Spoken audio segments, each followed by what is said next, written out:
Et si la vraie liberté commençait par une table façonnée de ses propres mains, dans sa propre maison? Imaginez, un matin ordinaire, une famille s'assied autour d'une table sculptée du bois de la savane, chaque entaille racontant la patience d'un artisan, chaque nœud du bois portant la mémoire du pays. Ce n'est pas un simple meuble, c'est un manifeste silencieux de souveraineté, un acte intime de réappropriation du quotidien. Tout a basculé le jour où une annonce a fait l'effet d'un séisme. Désormais, plus aucun meuble importé ne franchira la frontière du Burkina Faso. Le capitaine Ibrahim Traoré l'a proclamé, droit dans les yeux des ministres sidérés, sous l'éclairage impitoyable des caméras. Dans la salle, un souffle glacé a traversé l'Assemblée, comme si, soudain, tout l'avenir venait de s'inverser. Cette scène historique rappelle d'autres moments de bascule à travers le monde. Pensez à l'Inde de Gandhi, qui un jour proclama le boycott du coton britannique, lançant le mouvement du khadi, ce tissu filé à la main. Ou encore au Japon de l'ère Meiji, qui décida, en une génération, de fabriquer ses propres bateaux de guerre et ses chemins de fer, refusant d'être le débouché passif des manufactures occidentales. Partout, le tournant vers la production locale fut un saut dans l'inconnu, une prise de risque immense, mais aussi un chemin vers la dignité retrouvée. Mais derrière ce décret, ce n'est ni le bois ni les clous qui comptent. Ce qui s'affronte ici, c'est l'identité même du pays. En une phrase, Traoré a réveillé des forces invisibles. Dans les ateliers, dans les quartiers, dans le cœur des jeunes artisans, une révolution silencieuse a commencé à gronder. Là où l'on croyait que le salut venait d'ailleurs, une énergie nouvelle s'est levée. Sous les marteaux, des étincelles jaillissent, la sueur danse dans la lumière. Des mains noircies par la poussière façonnent l'espoir, directement dans le bois du pays. Imaginez un jeune menuisier de Ouagadougou. Jusqu'hier, il rêvait de travailler pour une marque étrangère. Aujourd'hui, il reçoit sa première commande publique pour équiper une école de tables et de bancs. Il apprend à perfectionner ses outils, à collaborer avec des ingénieurs locaux pour améliorer la durabilité de ses créations. Ce n'est plus un travail, mais une mission. Chaque planche assemblée devient un pas de plus vers l'autonomie collective.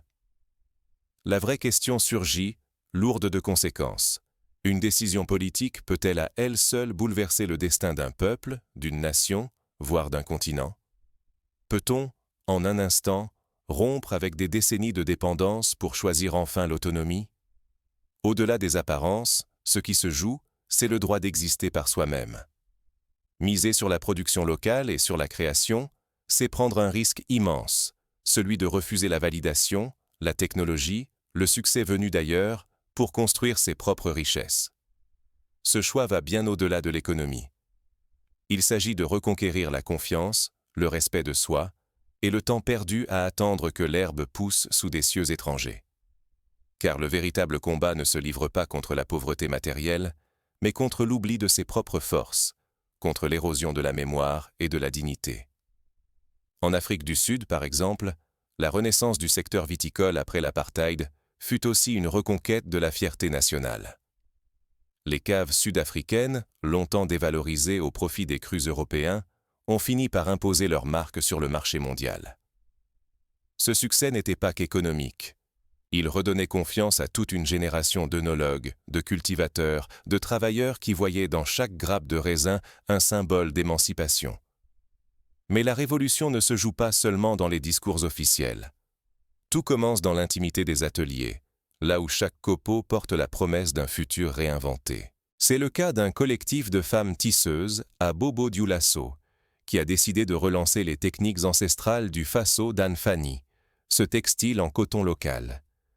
En redonnant vie à ces gestes, elle crée des emplois, mais aussi une identité visuelle forte, adoptée jusque sur les podiums de mode à Paris ou New York.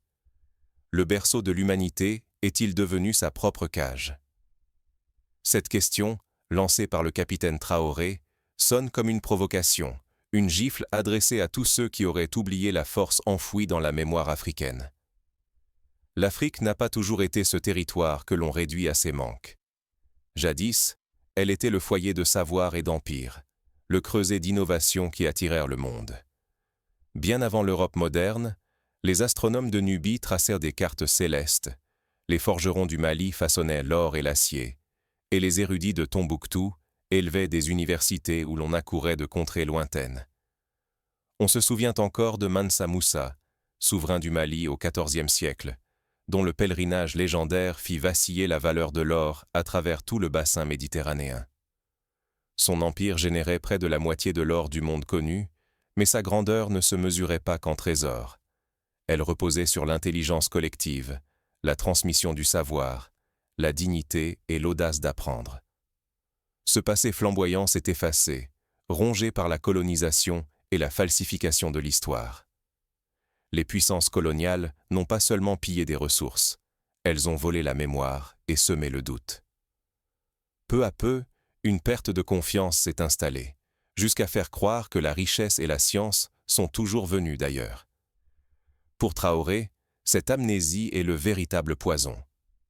Oublier sa propre grandeur, c'est s'enchaîner, condamner ses enfants à demander ce qu'ils portent déjà en eux. La dépendance économique n'est que l'ombre d'une dépendance mentale, transmise de génération en génération. Pourtant, des signes d'éveil apparaissent. Au Burkina Faso, des écoles réinventent l'enseignement en revenant aux racines.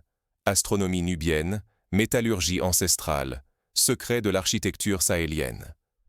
Ce qui était méprisé redevient clé. Les savoir-faire locaux deviennent des armes pour bâtir une autonomie réelle, adaptée à l'environnement et aux besoins du pays. Prenons l'exemple de l'école de Kaya, qui a récemment intégré la fabrication de fours solaires dans son programme de sciences appliquées. Les élèves y apprennent à concevoir des solutions énergétiques adaptées à la sécheresse, réduisant la dépendance aux gaz importés. En quelques années, plus de 1000 foyers du village voisin utilisent ces fours, réduisant les coûts et l'empreinte carbone. Mais si cette mémoire collective ne se réveille pas, si l'Afrique persiste à douter d'elle-même, chaque génération sera condamnée à quémander au dehors des solutions qu'elle possède déjà. L'enjeu dépasse l'économie. Il touche à la survie culturelle, à la dignité, à la capacité même de définir sa propre valeur. Reste la question cruciale. Comment transformer ce sursaut de mémoire en une force contemporaine, capable de changer le réel et de redéfinir le destin d'un peuple? Pour Traoré, la réponse ne viendra pas de l'extérieur, mais d'une révolution intérieure où la confiance et la créativité sont les premiers leviers. Le vrai combat commence là où l'on ose croire en soi, malgré l'héritage du doute. Peut-on réellement bâtir une nation forte sans concevoir ses propres outils? Cette question dérange, car elle force à regarder le cœur du conflit. Rester dans la facilité des solutions importées, ou s'engager sur la route plus ardue, mais libératrice, de l'autonomie. Au Burkina Faso, sous l'impulsion du capitaine Ibrahim Traoré, le choix de l'émancipation technologique a été posé, malgré la séduction du confort venu d'ailleurs et la pression constante des puissances étrangères. Sur le terrain, ce choix se matérialise par la création de véritables foyers d'innovation. Des laboratoires d'ingénierie voient le jour, aux côtés d'ateliers de production et de centres de formation technique. Des initiatives comme Brains of Burkina, Made in Faso, et l'investissement croissant dans l'industrie lourde et les laboratoires locaux témoignent d'une volonté farouche de reprendre la maîtrise du destin national. En moins d'une décennie, des résultats tangibles apparaissent. La production manufacturière locale a bondi de plus de 40%, tandis que les importations d'équipements industriels chutent. Les brevets déposés par des inventeurs burkinabés se multiplient. Là où, hier, on importait jusqu'aux outils les plus élémentaires, aujourd'hui, des machines agricoles, du mobilier urbain et même des moteurs diesel sont conçus et assemblés sur le sol national. Mais cette transformation va au-delà des usines. Elle commence dans les salles de classe. Les programmes éducatifs sont entièrement repensés, non pour former à partir, mais à rester et innover sur place. Les jeunes scientifiques, ingénieurs et artisans sont désormais encouragés à répondre aux besoins locaux, plutôt qu'à chercher la reconnaissance ou la carrière à l'étranger. Prenons le cas de la coopérative d'ingénierie de Koudougou, qui a développé un moteur à biocarburant adapté au climat sahélien, utilisant les résidus de karité. Ce projet a permis la création de 150 emplois directs et a réduit de moitié la facture énergétique de la région. Les retombées ne sont pas seulement économiques, mais aussi culturelles. Les enfants viennent visiter l'atelier, fiers de voir le nom de leur ville gravé sur la plaque du moteur.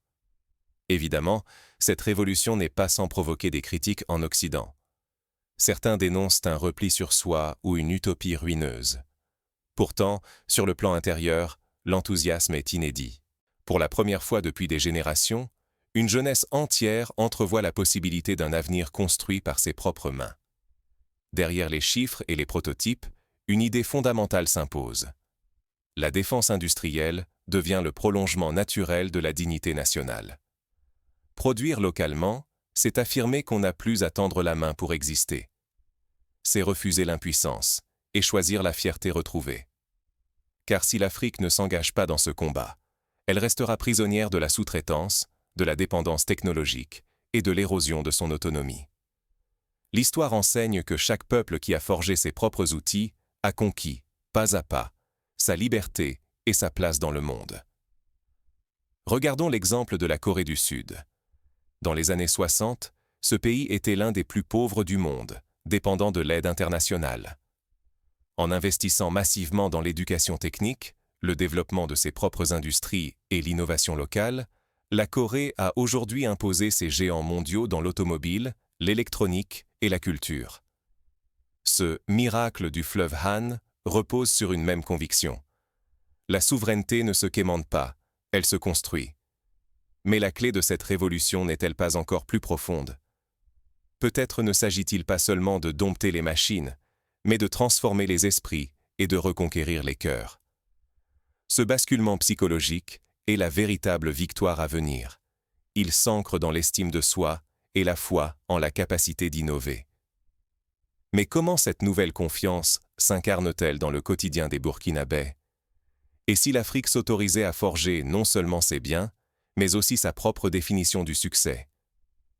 Cette idée, plus bouleversante que 1000 révolutions, s'incarne peu à peu dans les ateliers, les écoles, les studios du Burkina Faso. Ici, une transformation silencieuse mais profonde s'enracine. Des jeunes mains bâtissent l'avenir, des professeurs réveillent des savoirs enfouis, des journalistes racontent un nouveau récit où l'Afrique n'est plus suiveuse, mais maîtresse de son destin. Dans la rue, la fierté s'affiche. Sur les marchés, sur les moteurs assemblés sur place, sur les chemises cousues à domicile. Ce changement n'est pas qu'économique, il touche l'âme. Chaque objet né ici devient une preuve vivante qu'une autre voie est possible. Peu à peu, le récit collectif se réécrit. La fabrication locale cesse d'être un pis-aller et devient une victoire sur l'impuissance, un défi lancé à l'effacement. La culture amplifie ce souffle. Romanciers, cinéastes, inventeurs puisent dans la tradition pour imaginer des solutions neuves, mariant l'ancien et le numérique, la sagesse transmise et la technologie de demain. Des festivals encouragent l'audace de ceux qui osent mélanger batik et impression 3D, poésie en mouré et réseaux sociaux. Cette créativité affranchie attire les regards de Dakar à Bamako, inspire de nouveaux modèles éducatifs dans toute la sous-région. Ce phénomène déborde vite les frontières. De nouvelles alliances se forment au sein du Sahel. Projets industriels communs, laboratoires partagés, foires technologiques. Les échanges de compétences et de produits redessinent la carte économique, faisant émerger une dynamique régionale où s'exportent désormais savoir-faire et confiance, au lieu de simples matières premières. Pensons au projet du train transsahélien, né d'une coopération entre le Burkina Faso, le Niger et le Mali. Ce chantier colossal mobilise ingénieurs, ouvriers, techniciens et apprentis de toute la région. En construisant eux-mêmes leurs infrastructures, ces pays affirment leur capacité à relier leur peuple sans passer par des sociétés étrangères. C'est un symbole fort, mais aussi un levier concret de développement et d'intégration. Les premiers fruits se voient déjà. Les exportations de produits transformés grimpent. Des emplois surgissent dans l'agro-industrie ou la mécanique. La balance commerciale se rééquilibre lentement. Mais la révolution la plus saisissante est intérieure. La jeunesse goûte aux défis, ose inventer, apprend à penser sans demander la permission. Cependant, les doutes persistent. Ce modèle pourra-t-il tenir tête aux géants industriels, survivre à la pression des habitudes et des marchés mondiaux? Est-il vraiment durable sur la durée? Ceux qui refusent d'y croire, ceux qui s'accrochent à l'importation de l'avenir, risquent de rater un virage décisif et de condamner le continent à l'effacement. Pour répondre à ces défis, le Burkina Faso multiplie les stratégies pragmatiques. D'abord, il valorise la formation professionnelle. Des lycées techniques et des instituts d'apprentissage voient le jour dans toutes les régions. Ensuite, il encourage la création de coopératives agricoles et artisanales qui mutualisent les ressources et ouvrent l'accès au crédit. Enfin, il instaure un système de mentorat où les anciens transmettent leur expertise aux plus jeunes, créant un cercle vertueux d'innovation et de transmission des savoirs. Au fond, il s'agit de choisir, rester spectateur d'un monde qui avance sans nous, ou bien devenir l'auteur de notre propre histoire. Mais pour perdurer, cette révolution devra s'enraciner bien au-delà de la seule volonté politique.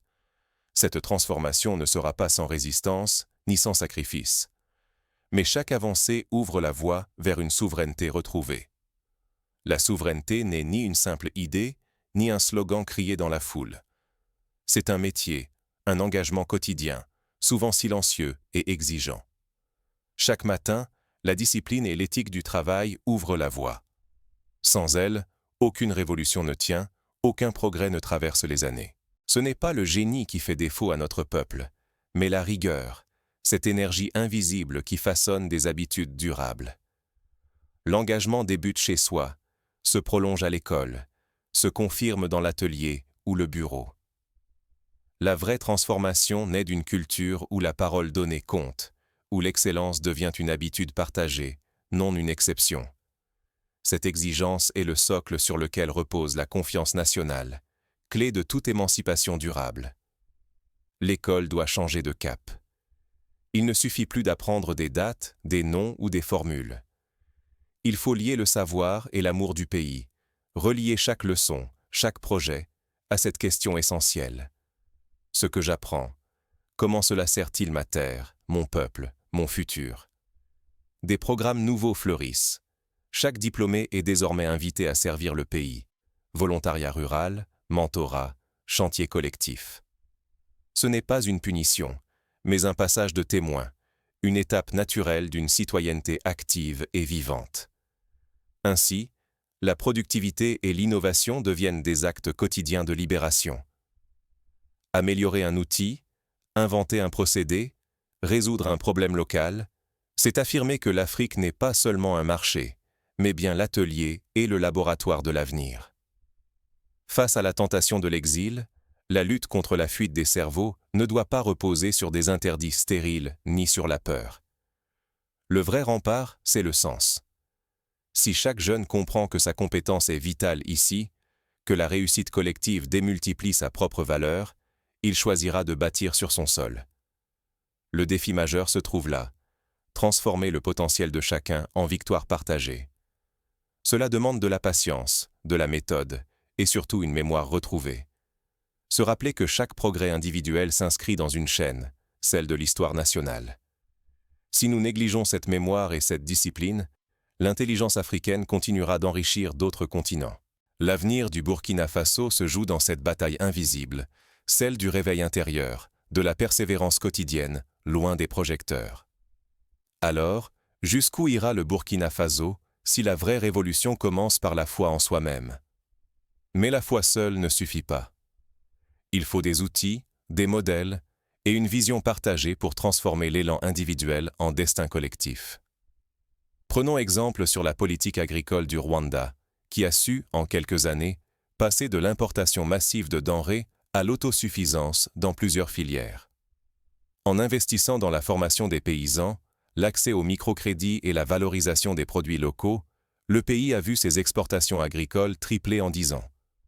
Ce modèle, adapté au contexte burkinabé, peut inspirer une révolution silencieuse des filières agroalimentaires. Et si, au fond, la seule frontière entre la dépendance et la souveraineté était le courage d'y croire et d'agir? Cette question, plus qu'un simple appel, est une invitation à prendre en main notre propre histoire. Personne ne viendra bâtir notre futur. C'est à nous d'écrire la suite, d'en choisir le sens et la portée. Ce qui se joue ici dépasse de loin la question des importations ou d'un quelconque pourcentage du produit intérieur brut. Il s'agit du destin d'une nation, et peut-être d'un continent entier. La liberté de choisir, de créer, d'oser inspirer le monde. Renoncer à ce pari, c'est accepter d'effacer nos potentiels. S'y lancer, c'est risquer de déplacer des montagnes.